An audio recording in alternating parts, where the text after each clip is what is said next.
Welcome back to the Michigan Business Beat, brought to you on the Michigan Business Network. Chris Holman here, and you can see Jeff is in our studios at the Capital Region International Airport, and I am remote, which is kind of where my family likes me, actually.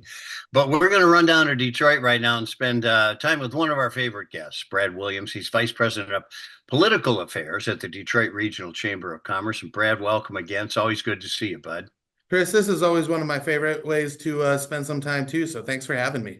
Well, I'll tell you what, we both got viable concerns in the same, backyard, and it's for business. So, would you remind everybody a little bit about what your role is there at the Detroit Regional So Chamber? yeah, I've got a number of roles. So I help lead our government relations team and enact our public policy goals here at the chamber. And as you know, we've got a number of public policy interests, both from business climate interests, but also those that are, very specific to our region, whether it's economic development in our 10 county region, public transit, improving our schools and universities in the region. But then also I oversee our political action. And, this is the time of year where that portion of my job gets especially busy. I have helped navigate our way through our endorsement process.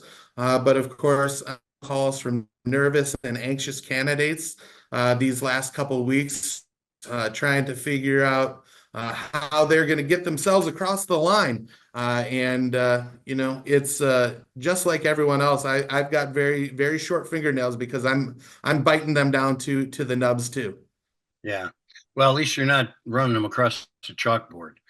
So listen, let's talk about businesses and what we can do, because what you do and what we do here at the Business Network is for business. What can businesses do to support kind of the secure elections thing, which seems to be still somewhat of a gray Yeah, zone? so there's a couple of things.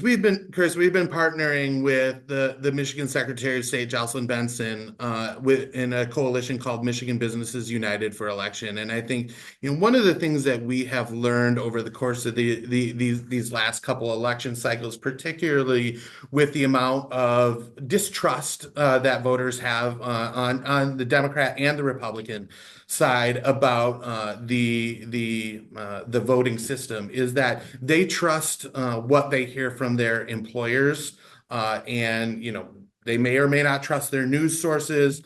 They may or may not trust what they hear on the internet, but when their employers talk, they tend to trust what they hear. So with Michigan Businesses United for Election, we're doing a couple things. One, we're making sure that we're giving our employees the time to vote. We know in Michigan now we have early voting, which starts in most communities on Saturday. So we're making sure that employees know how and when they have time to vote, that we're giving them opportunities to volunteer for election-related activities, including volunteering at the polls, because we know that's important, but also giving them appropriate information after the election, right? We saw this a few years ago as to how votes are being counted, how they're being tabulated, how votes being certified, to make sure that that our employees understand what's at stake. From a democracy perspective, there is going to be a result in this election, and our democracy is safe, and we want to make sure that everyone understands that. So, however this election shakes out, that we can move forward progressively as a nation and as a state. Well, and I just might make a personal comment that we couldn't be in better hands than Jocelyn Benson. She does a tremendous job there. Let's talk a little bit about your recent polling, because you do Yeah. the same thing that we do. We want to make sure we're bringing the issues, and this is what you've done. Yeah, I mean, we talked about this a little bit, Chris, beforehand. Historically, people have voted for president based on how they feel about the economy. What we've seen now is a shift that people view the economy based on how they view the incumbent president. And it's interesting right now. People in Michigan generally view the economy as pretty weak, right? They see inflation, they see prices going up, they see their economy of their neighbors, their community is pretty weak. But when you ask them about their personal circumstances, they say it's great. they've got a good job, their wages are rising, and their own personal circumstances are good. So this disconnect between how people are feeling about their own circumstances and their neighbors is really striking. And I think that's why you see this presidential race in Michigan so close, because all the macroeconomic factors that your listeners are seeing, whether it's inflation going down, job creation going up, would indicate that the incumbent presidential party should be doing really well in Michigan.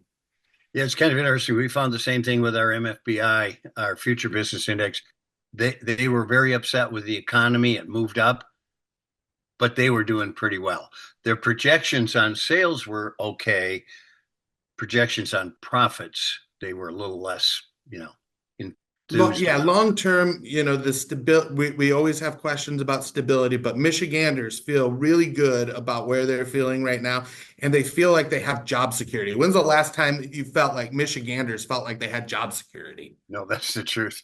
Hey, Brad, we're going to have you back on because we want to talk about a number of other things, and one of those is what's coming out of the lame duck session in the future. So there's a lot of material there we got to get to. Brad Williams, the Vice President of Political Affairs for the Detroit Regional Chamber of Commerce.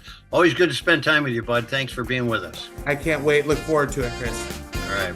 You're watching the Michigan Business Beat on the Michigan Business Network. I'm Chris Holman.